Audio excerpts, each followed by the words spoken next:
Okay, so we're going to start today's lesson by looking at a guillotine defense.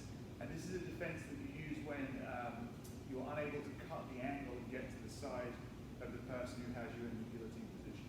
So we're going to start by having Natasha down here. She's had her head wrapped. And the first thing is always going to be the same. We're always going to defend the submission by grabbing the wrist. And then our other arm is going to reach across my back as if she's trying to make contact with my shoulder or reaching for my armpit or even trying to touch her own head. Now, normally she would try and cut this angle to get to the side to then buckle me and take me down. But if I'm doing a good job of stopping that, we have to go to a different defense.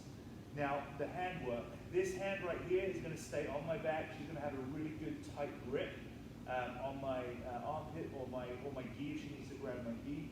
This hand right here is going to come off and she's going to go palm on the hip, locking her arm straight to keep this space and maintain this distance. Now, she has a really good pull with the arm on my back to load my weight into this leg.